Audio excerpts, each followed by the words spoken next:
Jai Ho, my dear students, I am Ratnakar Suryamshi from SK Public School. In the last class, we have learnt how France became a constitutional monarchy. About in 1791, about all those things we have learned, right? Today, we are going to learn the third concept in the French Revolution, that is, France abolishes monarchy and becomes a republic. France abolishes monarchy and becomes a republic. About this we will learn in this class. See here, the point is here. What do you mean by republic? Commonly, republic means a type of government in which the supreme power of electing representatives is rest in the hands of common citizens. So this is called republic. I mean, people have right to elect their leaders. People have right to elect their representatives, elect their rulers. This is what we call republic. So France abolishes monarchy and becomes a republic. So about this we will learn. See, you know that the tension which was started since from the time of 1789 in France, that was continued even after 1791 also. In 1791, what happened? You know that France becomes a constitutional monarchy, right? So even after 1791 also, the tensions in the France continued, keep on moving. Why?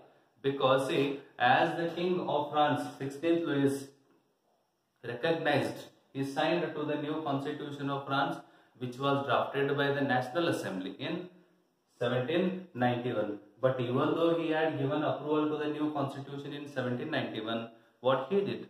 He entered a secret treaty. He entered a secret negotiation, into a secret negotiation or into a secret treaty or agreement with the neighboring country, with the neighboring country's king. That neighboring country was Prussia. Which one? Prussia. With the king of Prussia, 16th Louis, the king of France, entered a secret treaty, secret negotiations or secret agreement. And see, why he entered the treaty with the king of Prussia? Because he wanted to put an end to the constitutional monarchy. He wanted to put an end to the constitutional monarchy and he wanted to re-establish his own independent rule in the French Empire. Because of that, he entered a treaty with the king of Prussia. Even though he agreed, even though he signed the new constitution drafted by the National Assembly in 1791. See, the neighboring countries of France were worried by the developments in France. Whatever the developments which were taken place in France right from the summer month of 1789 onwards, whichever the things taking place, whatever the events taking place in France, about those all the things, the neighboring countries, especially Prussia and Austria, were worried. Both were worried. Why worried? Because the king of Prussia as well as the Austria, those kings were worried that if the things which were happening, if the events which were happening in the France, if those could take place in our country, what should we do? So to avoid that, what they did, they decided or they planned to send their troops to France to put an end to the events which had been taking place, since summer month of 1789, to put an end in the France to the events or to the incidents taking place right from the 1789. What both the countries did, Prussia as well as Austria, they planned to send their troops, group of soldiers, they planned to send. But before this could happen, National Assembly passed a decision. National Assembly passed a decision to declare a war against Austria and Prussia. To declare a war against Austria and Prussia, National Assembly passed a decision, voted for this. And then, see here, many people young people especially, many people, thousands of young people joined the army. Thousands of people joined the army because they felt or they believed, they saw that this is a war. This is a war of the people against the kings and against the rich people or against the aristocracies all over the world. What people felt? People, thousands of people joined this war against Austrian Prussia. Why? Because people felt that this is a war of people against whom? Against the king and against the aristocracies all over the Europe. And even see, they sang a patriotic song called Marseillaise. Marseillaise or Marseillaise, it is a patriotic song composed by the poet Roger de Lisle. Roger de Lisle composed a patriotic song called Marseillaise.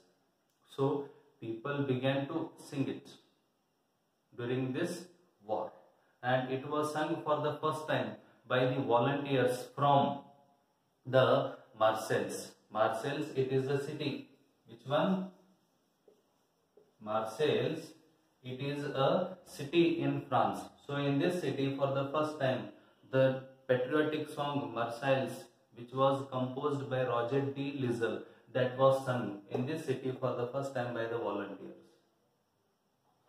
And later, the Marseilles, later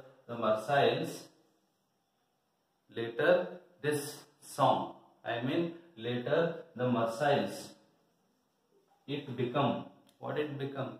It become the national anthem. The Marseillaise became the national anthem of France. Present also, now also the Marseillaise, it is the national anthem of France. And see, people faced huge loss, economic difficulties because of this war. Because of the revolutionary wars, people in France faced loss, extreme losses as well as economic difficulties.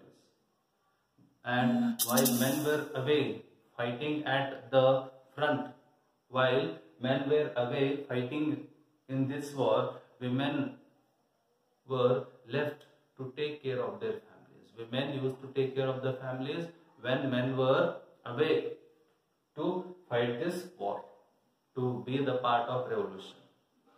And see here, long sections, large part of the population in France wanted that or wished that the revolution had to be continued, further carried. Large percent of population in France, they wished that the revolution which was started right in 1789, that has to be continued further, because the Constitution of 1791 gave political rights only to the richer sections of the society. Only those who used to pay tax, they got right to vote, they got right to contest in the elections and to be the representatives or electors. Right? So only the richer sections of the society got political powers according to the 1791 new constitution. So that's why large percent of population in France wished that the revolution or revolutionary wars had to be carried further, continued in France. And at this time, political clubs become important. Political clubs began to establish. Political clubs began to start in France.